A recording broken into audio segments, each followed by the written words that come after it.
Welcome to Trending in Education. Mike Palmer here. Excited today to be joined by Karen Costa, who's a faculty development facilitator. She's been defending online learning, which I have been a bit surprised has been taking a bit of a beating lately. So I'm happy to hear what she's talking about there. We also might talk a little bit about trauma-informed education along the way. But before we get to any of that, I want to welcome Karen to this show. Karen, welcome to Trending in Education. I'm really happy to be here. These are interesting, exciting, and timely topics. So I can't wait to get into it. Yeah, dare I say they're zeitgeisty. And yeah, so let us hear your story in your own words. What got you to this point in your professional life? Spit us a yarn, Karen. Let us know how we got to this point in your career. Oh my goodness. I got into higher education in 2002, I believe. I started working at a college access program. It was a Gear Up front funded program. I worked in a high school in Newport, Rhode Island, and a lot of people associate Newport with immense wealth. And I was working in a high school where 80% or more of students had to qualify for free or reduced lunch. Mhm. And my job was to help these amazing high school students gain access to college. And I started to go on college tours with them. That was one of the things that we did. And I just loved being on college campuses. I was just like, I love my students. I love my job, but I want to be on a college campus. And I also recognize that access is only part of the equation. We've also now got to help students succeed once they get into college. And I noticed that some of my students, that wasn't true. They would work so hard to get their foot in the door. They would graduate, they would get accepted, they would figure out the very complicated financial aid process, and then they wouldn't persist after their first year. And that made me really angry. So I enrolled in a higher ed program and started working in higher ed soon after that, started in a community college. That was really where I learned the fundamentals of the work that I continue to do, and ended up then transitioning from student affairs. I was the director of student success into an adjunct role, teaching first year experience courses. And that has now transitioned more and more. I've been working with faculty to support them in their teaching and as humans, and helping them to really identify, what does faculty success mean? And Mhm. a lot of that has overlapped with online learning, online education, online pedagogy. Right, That's right, I'm one of those interesting people who was working fully remote pre-COVID. right. And it works for me for a lot of reasons because of, some health issues I have, and I have ADHD. So from the perspective of disability, the flexibility that I get from working from home, working remotely is amazing. Yeah. So I'm really drawn to these online modalities. And to this day, I continue to teach as an adjunct and do a lot of all of my faculty development work happens online as well. Yeah, yeah. So that brings us to how we connected. So this is a reason why if you're putting out stuff on Twitter, those signals can get picked up by other humans out in the world. And it's been a very transformative time for all of us. But there was the the forcing function of the first wave of the pandemic where everybody suddenly had to get online. I've heard it referred to, we've talked about it on the show, as emergency response teaching. It was like a crisis. We had no choice. We had to go online. Everyone was suddenly thrown online. I've also referred to this as the Great Stampede, where, you know, people were not peacefully migrating. They were just thrown into it. And it was a bumpy ride, and people were juggling a lot of challenges through that first wave. We've gone through an entire academic calendar since then. We're now halfway through the next one. The years are building upon one another. And another trend we've talked about on the show is the great snapback, where there's this desire to just go back to the way things were because we ain't got time for that. Everybody's exhausted. We just want this stuff to be over. All that is building up surprising foment. People are upset about online learning to the point where I think the pendulum has pushed too far in the wrong direction. I learned this by in part from you, Karen. This is something you've been putting out to the world. Can you share with us a little bit of your perspective on what's happened to the perception of online learning over the last couple years? I'm laughing because it's just it's so big. There's a lot of layers to this. So, absolutely there was a stampede is an accurate way to describe it. That said, so I was actually just looking at some data on this. As of 2013, there were 5 million college students who were taking at least one online course and 3 million who were fully online. So, in terms of this idea that, we all had to migrate rapidly from face to face to this emergency remote teaching, I think it's important to put that into the context that millions of students prior to that were learning online. Yep. We don't know. I've advocated for this. We don't know quite exactly how many faculty were teaching online prior to March 2020, the Great Stampede. Mm. I was one of them. Many thousands of faculty were previously teaching online and doing a really good job of it. So, a book I can recommend that I think is important for folks to give some context to this is called Minds Online. Mm. And the author's name is Michelle Miller. As we say here in Massachusetts, she's wicked smart. And she does a fantastic job of going through the research on online learning, which shows that when done well, it is as effective, and in some cases more effective, Mhm. for student learning and success than traditional in-person learning. So if folks are looking for just really great research, Minds Online is an excellent book that I recommend all the time. Yeah. So important context there. Online learning was done really well. Of course, March 2020 hits, and everybody who, all of the millions of students and faculty who had signed up to teach in person were then forced to teach online. And those folks, number one, didn't choose that, right? So there's a big difference between choosing to take or teach an online course and being forced to do it in an emergency situation. And, from a faculty perspective, these folks did not have training, education around online pedagogy, which is, great teaching is great teaching, and teaching online is very different than teaching in person. So what we saw was that folks were really struggling. That said, a lot of people, my fellow online education folks, stepped up and, offered people a ton of support. Mhm. So I ran in the summer of 2020 with some colleagues of mine at Online Learning Toolkit. We ran a boot camp, and we brought in hundreds of faculty to teach them about online learning.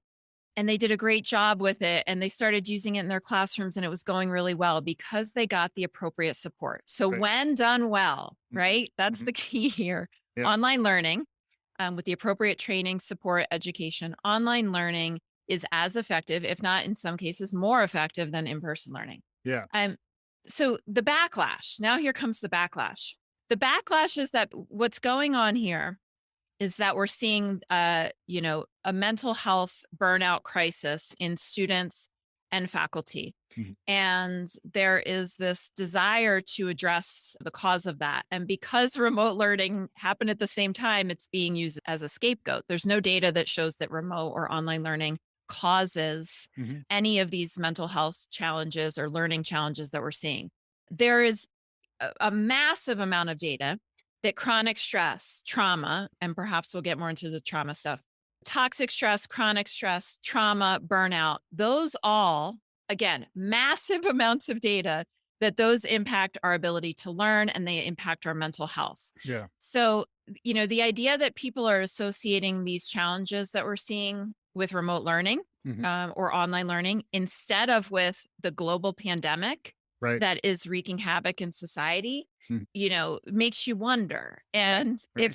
if you follow that wonder, what you find is that, and I think this is really important, our economy is based on this idea that, people can go to work because their kids go to school. Right. And at the K through 12 level, which, a lot of the backlash is happening there. Yeah. And that said, we got to be developmentally appropriate here. So a college student learning online and a kindergartner learning online is not the same conversation. Right. However, what we're seeing here is that online learning is disrupting this system that we have chosen and created Mm. where students go to school and parents go to work. And both of those have been challenged. Both of those existing structures have been disrupted. So we're often having conversations, I think, about the nature of our economy, Yeah. and people are sort of implying or blatantly stating that it's a pedagogical issue. Right. And it's not in many cases. So we've got,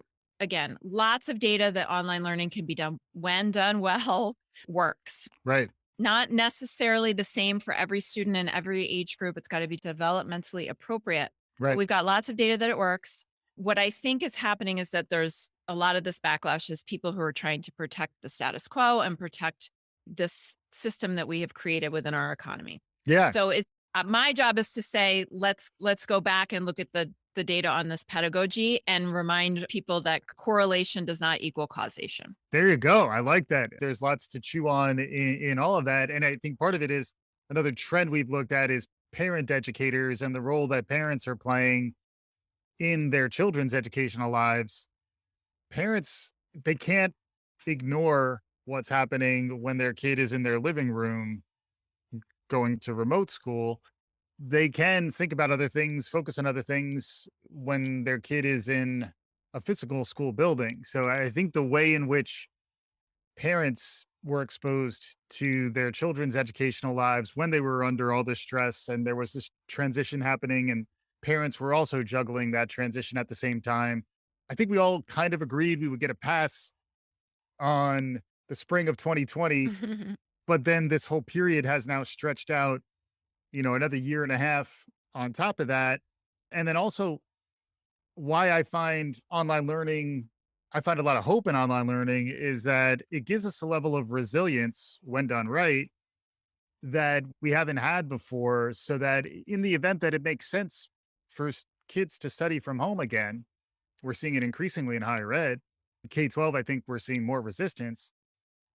There are times when it'll make more sense from a public health perspective, from a convenience perspective, from even efficacy and certainly access. Students all around the world get access to online learning.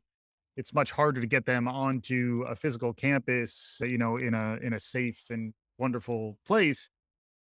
Can you talk a little bit about that dimension, how online learning is giving us a lot of long-term benefits that I am viewing this backlash as somewhat temporary, although it does have some real life implications in terms of how policy is set, and maybe we'll get into that next. But can you talk a little bit about where online learning gives us hope and actually gives us a little more resilience, and maybe we aren't spending enough time recognizing that positive aspect of the story? Absolutely. Some of the examples of students that I've worked with in my career, one of my favorites, I had a long haul truck driver who would, drive all night and then he would log in from the cab of his truck. He had Wi-Fi access and he would log in to classes to take my online course. Yeah. So how would how would this learner have been able to participate in traditional or in-person education? He wouldn't have. Right. And a lot of people were fine with the fact that he wouldn't have and still are. And he was able to pursue and earn his college degree. So, lots and lots of students, pregnant students, parents of young kids Mhm. who, for whatever reason, need to be in the home taking online classes and they would not have otherwise been able to do so. I was one of those students. I did one of my last degrees. I started it when he was 6 weeks old, finished it when he was 2.5. Yeah. No way I would have been able. I was also working full time. Would not have been able to succeed in a traditional setting. What we've seen during the pandemic, this effect has really been magnified. So lots and lots of stories, particularly of students with disabilities who were able to access and engage in their education in a new way that they weren't able to do with that in-person setting. So one of the affordances, that word is really important. And you'll see it in that book I mentioned, Minds Online. One of the affordances of online learning. So let's throw out the idea that online learning is what you do if you can't do in-person learning. The word affordances invites us to say, what can I do online that I can't do in person? How is online better, right? Mhm. And flexibility, the flexibility of online learning is one of its affordances. So I, for example, to take this out of education, right before we got together, I was in a telehealth appointment with my doctor, who, she's doing a lot, as many healthcare providers are, happened to be a half hour late, right? So 2 years ago, I would have been sitting waiting in her office. It would have disrupted my work. Mhm. It would have disrupted my mental health. We might Yeah, not have gotten this podcast episode together. absolutely. Because I really, with the travel time, I wouldn't have been able to be here on time. Yeah. So the flexibility of online learning, particularly for people with chronic health issues and disabilities, Mhm. is one of its incredible affordances that we saw sort of ramped up. As somebody with ADHD, the fact that I can take breaks as I need to, that I can have snacks when I need to, that I can get up, there's so many aspects of this online remote learning and work for my health and ADHD that are really better supported by learning online. Yeah. I'll also mention, I cannot tell you how many I've taught thousands of students now. I started teaching online in 2006. Wow. Every term, I teach their first term course, their first time as a college student, first Yep. time learning Yep. as an online college student. So many students tell me about stories of not feeling safe in the in person environment, being bullied in the in person environment. And they come alive and find that sense of safety and inclusion through online learning in ways that they were never able to do in the in person environment. Yeah. So we've got so many affordances. The other one is, one of my favorites is some people call total participation. When I work with faculty who work in person, they'll say they lead class discussions to get students engaged. And I'll say, oh, was every student engaged in that discussion? And they'll say, no, well, no, Karen, some students volunteered. They had the option to volunteer. So in a classroom of 30 students in a, quote unquote class discussion, you might hear from 5 students, right? The other 25 are sitting there passively, maybe listening, maybe zoning out. Yeah. In an online course, so for example, I just started an online course this week, introductory discussion. Every single student engaged with me. Every single student participated and engaged with me. Yeah. Every single student engaged with their peers. Mhm. Every single student engaged with the course content.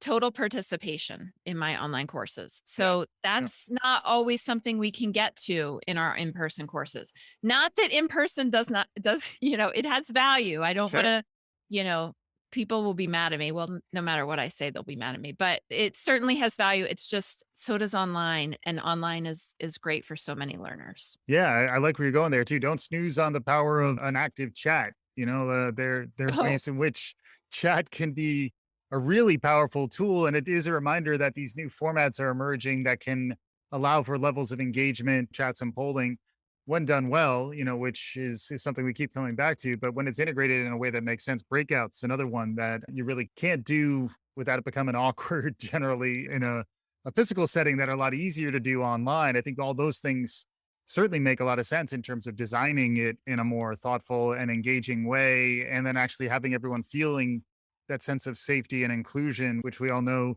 is so important nowadays. I did want to get into the trauma informed thing next, but before we sure. do, I wanted to get a quick note from you on hybrid and the blending of online and in person, because they are treated as polar opposites, to different camps, when in reality, a lot of students who are attending their higher ed experience, they're going to college in person, they're still taking some classes online. And in that sense, the whole experience is hybrid. The LMS is online. So they're going to have to be checking into some digital presence anyway. And then things get into high flex and it gets more and more interesting how people are designing these things. But what's your thought on the distinction between online learning and in person, and then how hybrid and other blends fit into the equation? Sure. I guess I'll mention here, these words are just, I'm so careful with terms like face to face, right? We are face to face right now. We're in Zoom. Hmm.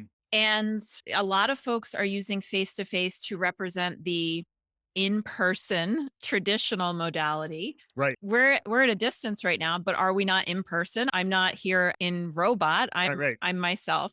Mhm. So some of those terms that have gotten tossed around and all mixed up and our heads are spinning, hybrid and high flex, blended, it's all I have a piece that I'm working on called the modality mush, and Nice. it's a lot to process. So a couple things that come to mind. The first thing that comes to mind is, what is the world or the future that we are educating our college students, whatever their age might be? Many of my college students are in their 50s, 60s. What is the world or future that we are educating them for? So, on what planet are we going to argue that people don't need online learning skills or online facilitation skills or online meeting skills? This idea that there should be some pure form of traditional in-person education without any of those elements is just baffling to me, right? I always try to come back to that question. What world are we trying to create here? Mhm. And I certainly want to create a world where the students, learners that I work with are gaining online skills, whether that's through taking one online course and, their other three are in person, whether that's taking fully online courses, whether that's doing online learning experiences outside of education. Those skills are truly 21st century skills that will prepare folks for the future. Yeah. The other thought that comes to mind is there's some articles that came out this week about this. We've got to keep in mind when we're designing from a learner experience design perspective, not only what is the best design choice here for our students, but also what is the best design choice for our educators, whether that's teachers, staff, librarians, tutors, classroom faculty. Mhm. One of the things we're seeing is that the hybrid, high flex models that were forced onto faculty starting in March 2020 and done during a raging global pandemic with very little time, very little support, no course releases. Just you have to do this, figure it out because we feel it's what's best for students is really problematic. I can say this, burning out your educators is not good for students. Yeah. There are promises to high flex, and I tease high flex and express a lot of concerns about it. And I don't like how it was handled. I don't like that it was really done in a way that really, really harmed educators. That's Mhm. not good for educators and that's not good for students. Yeah. So, I would just invite people to remember the context, which is raging global pandemic. Yeah. We need to be more strategic in helping people prioritize what really needs to get done right now. We need to be putting well being, mental health first, always, every single time. And some of those models right now, the way they're being used is done in a way that's detrimental to both faculty and students. Yeah. And there's a lot of promise in those models as well. And then that does bring me more to the trauma informed point, particularly from the perspective of the educators who have been another front line in this response to the pandemic where, classes generally continued to run. If they had to fail over to online, they did. And then when many times the policy switched back to now we have to be in person, faculty didn't have a lot of agency in that conversation. They had to go with roll with those punches, although you do see in the walkout in Chicago's school system as an Yep. example of a place where teachers are also organizing to defend themselves and protect their rights. But it is a very complex time, and being more of an advocate for the noble profession that teaching is, being able to understand and empathize and provide the same grace that we're asking our educators to convey to their students. How do we begin from a place where we're giving our educators that grace and empathy to begin with? You also have experience in trauma informed. Is that the right terminology? Trauma aware instruction. Maybe you can help us Sure. navigate some of the language around this as well. But that is a place where, since a lot of what you're doing is working directly with faculty, I imagine the being trauma aware, trauma informed when working with educators, you have to begin with awareness that they may be going through a lot during these times as well. Yeah, great opportunity to pivot to that conversation. So, I do use the term trauma aware teaching, trauma aware education. In the literature on trauma and its impacts on education, there's a model called the Missouri model. Folks can Google Missouri model trauma and you'll come across that. basically the idea is that the trauma aware organization is one in which people are just starting to understand what trauma is and how it might impact their school or institution. That's trauma aware. Trauma informed is on the other end of the spectrum, and it's what we're working toward. I see. And a trauma informed school or institution is one in which every decision involves a conversation and an awareness of how might trauma and its impacts influence the decision we're about to make. How does trauma that's showing up in our students and educators' lives show up, in what they bring to campus, whether that's online or in person? What's going on campus that might be causing trauma? Campuses are also, they're not these immaculate, perfect, pure places where we go to avoid trauma. Trauma's happening on our campuses and in our classrooms as well. So a trauma-informed campus really weaves that awareness into every decision. So that's what we're working toward. I see. So I don't use that term a lot, trauma-informed, because to me, that's way in the future, because most campuses and schools aren't even, trauma aware yet. The folks that I work with are just starting their journey, and which is great. It's not a bad thing. We start where we are. Yeah. I just think it's important to recognize that spectrum. Hmm. And so a trauma aware educator is somebody who asks the question, how does trauma impact my learners? How does it impact their ability to succeed? And how does it impact me? How does it impact my teaching? And the work that I do primarily with faculty, but also with staff are really important. So we want to include them in the conversation. I sometimes tend to then lean toward the word educators so that everybody's at the table. Hmm. So the work that I do with educators is to help them, first of all, define trauma and to know what it is, right? We got to name things before we can do something about them. And then to start to get curious about the way that the trauma response shows up in the classroom. So examples of that are difficulty focusing, difficulty with time management. So students or educators who are experiencing trauma and are having a trauma response might really have a tough time concentrating, right? So the lecture model really becomes inaccessible to folks who are, going through trauma reactions. Relationships are really very much impacted by the trauma response. So somebody who's experienced trauma might react to what is meant to be a benign comment and get really, really upset by that. And in the faculty student relationship, we can see how that could really impact the learning environment, right? Yeah. So if a trauma aware educator learns to treat themselves with respect and of course to have healthy boundaries and to never accept unacceptable behavior. However, they also learn to not take things personally and to recognize that a student's response to them might have nothing to probably doesn't have anything to do with them. It's the student working through something. Hmm. So we explore those in the work that I do with faculty. We explore those trauma responses, particularly not from a clinical point of view. We're not therapists. 99% of the time, the faculty I work with aren't therapists. Some of them are. I'm not a therapist. But we come at this from the standpoint of how does this impact our teaching, our pedagogy? Hmm. And a lot of people say, well, that's just great teaching. And I say, yeah, you're already doing trauma aware pedagogy in a lot of cases. Things like chunking lots of big content into smaller pieces, Yep. giving students structured note taking to support them, or any type of external structure to support those executive functions is really important. Compassion, empowerment. I heard the word agency before. Agency is just, it's so important in trauma aware work. Mm. We never, from a trauma aware perspective, we never are trying to force our decisions or our experiences onto somebody else. We are always respecting the agency of our students and our faculty. And, to circle back to that idea of faculty burnout, when I leave these sessions of trauma aware teaching, the message I always give to people is the number one thing you can do right now, educators, is to figure out a way to ramp up how you're going to take care of yourself. Mhm. And we go through practical strategies of how to support students.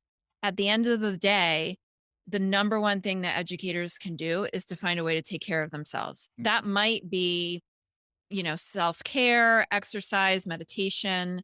It might be therapy. It also might be speaking truth to power. It also might be raising your hand in a meeting when someone has just made an ableist remark, or somebody has said something that denigrates online education. It might be raising your hand and saying, I don't agree with that, right? Mm. That can be a form of self-care to help address burnout. So speaking up for ourselves, speaking truth to power, holding on and grasping our agency wherever we can, those to me are really the most important parts of being a trauma aware educator. Yeah, it makes sense. It reminds me, on the airplane, they tell you to put the Yeah. oxygen mask Yep. on yourself first. So, Yep. make sure you're okay. And then it also does speak to when you're not okay, it's more likely the impact will be a lot worse. Where if you're not in control, it's not a good time to be dealing with kids who are also probably facing who knows what they're facing out in the world these days. Karen, if folks want to learn more about what we're talking about, where's the best place for them to find you and find what you're talking about? My website is 100 faculty, the number 100faculty.com. Mhm. And I've got lots of free resources, articles I've written, and podcasts I've done about trauma aware teaching. I have a self-paced online course that I created with Online Learning Toolkit with the intention of, I do a lot of the standalone workshops. It's a lot to fit into an hour. It's a pretty big topic. So I did create a self-paced online course that people could do on their own time at their own pace. It's a heavy topic, of course. Yeah, And, in recognition that faculty are really hungry for this content, and it's a way to support educators and students. So those are all on my website, 100faculty.com. awesome. Yeah, and good follow on Twitter as well, which is where I was tracking some of what Karen's been putting it. We'll share all that as part of this episode. Now, looking ahead, we are a trend spotting show. What do you see on the horizon? It does feel like there was this initial slam. Everyone had to get into online learning, probably an overreaction, hopefully, and the backlash subsides perhaps over time. Folks, at least in their work lives, getting back to your previous point, are getting much more comfortable with a lot of this technology. So to me, it makes perfect sense that we want students who are being educated to be using the same tools that they're going to use when they're in a workplace in the future. Any perspective on where any of these themes might be headed? Any new trends on the rise that you think folks should be paying attention to? Ah. I tell the folks I work with, I aim to tell the truth about the hard stuff, and hope is hope is a radical act, and I think hope is really important to focus on, what can we do? One of the things I've been telling folks, I don't believe that there is such a thing as post-pandemic. My understanding, I am not a climate action expert, but my understanding is that pandemics are one of the symptoms of the climate change that we are now, very much experiencing. And that this sort of instability, whether it's through pandemics or hurricanes or heat waves or floods, There was a volcano that erupted in the yep, Pacific, causing yep, tsunamis. Just a new flavor yep. of something. Right. So that kind of instability is something that we need to plan for.